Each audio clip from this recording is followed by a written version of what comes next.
Hello again.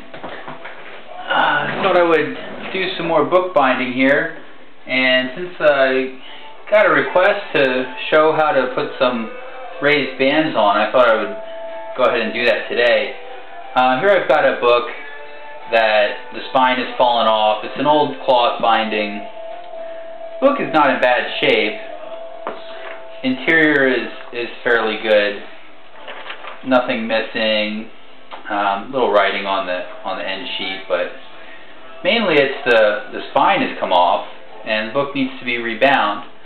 Originally it didn't have raised bands, but I'm going to be putting a leather binding on this book, and it's customary to have raised bands with a leather binding. I'll be using some of this leather material here, which has been pared and thinned to the appropriate thickness for my false bands. Now there's some debate, do false bands add anything to the strength of the book? Do they serve a structural purpose if they're just false bands, or are they purely decorative? I like to think that they do provide a little bit of support to the spine, and as well as being aesthetically they look good on the book. So couple steps to do before we get to the raised bands.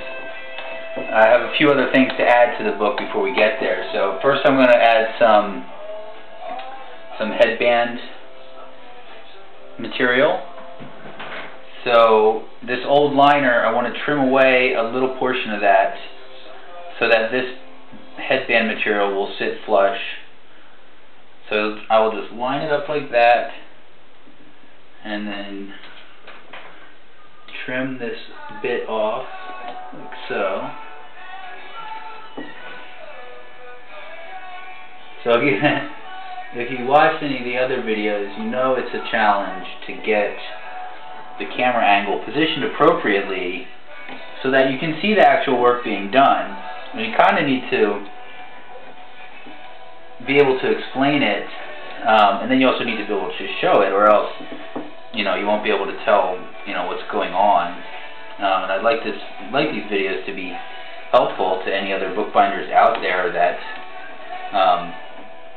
maybe are learning or starting off, or maybe you're experienced, but you're just interested in how other people do things. Because as we all know, there's more than one way to accomplish a task, right? So using PVA glue, got my brush, and I'm actually going to put a silk ribbon on here while I'm here. Silk ribbon place marker, dress it up a little bit. So here's the silk ribbon place marker. So that goes on there. Should be under your headband.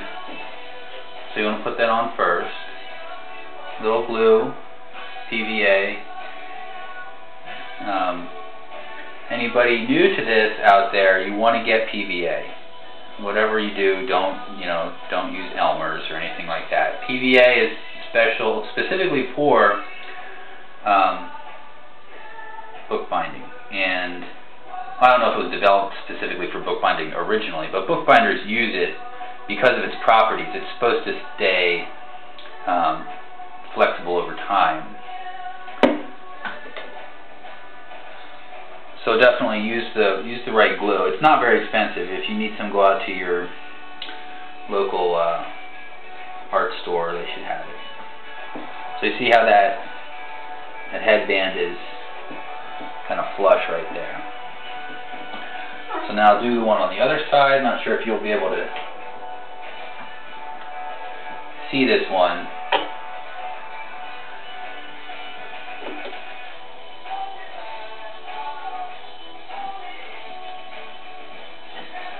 If you're doing this, you may want to use a pencil to just mark it as opposed to holding. And as opposed to holding it and then trimming it with your fingers right there, it could be a little risky. You don't want to cut yourself with it.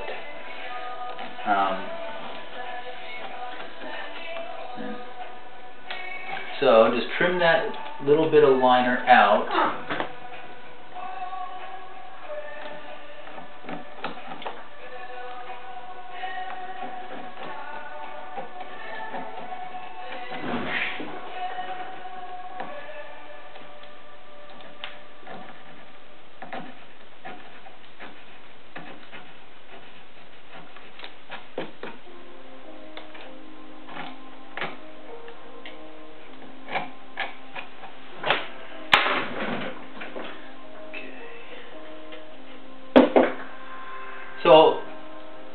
oftentimes on older books you'll see raised cords or real bands, and these are the cords that the signatures were sewn on that are then used to attach the boards. This is still a fairly old book, published in 1877, but obviously it didn't have sewn on cords. And the boards are attached with something called mull, and also the end sheets help to attach that.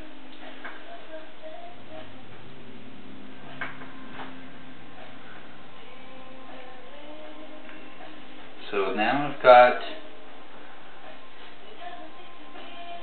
the sewn on bands.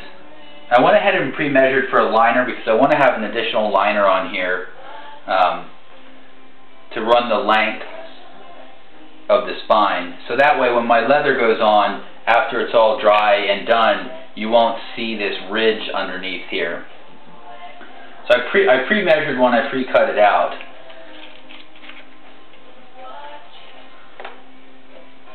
So I like to use a little PVA as well as paste. So I have a little bit of a mix here. Paste dries slower and PVA faster, so depending on how quickly you want to get going on it. I like to use a little bit of paste on the spine because it sinks in better. PVA is a surface adhesive, and methyl cellulose or wheat paste or paste, whatever you want to call it, the fibers will make a stronger bond, like a penetrating bond into the manila or into the liner and the spine here. So the reason I mentioned this is for a liner I'm using a piece of a manila folder. Old-time bookbinders use all kinds of things for a liner. We find old newspaper being used as liner quite commonly. I think the most interesting thing we found as a liner under an old spine appeared to be a ship's log.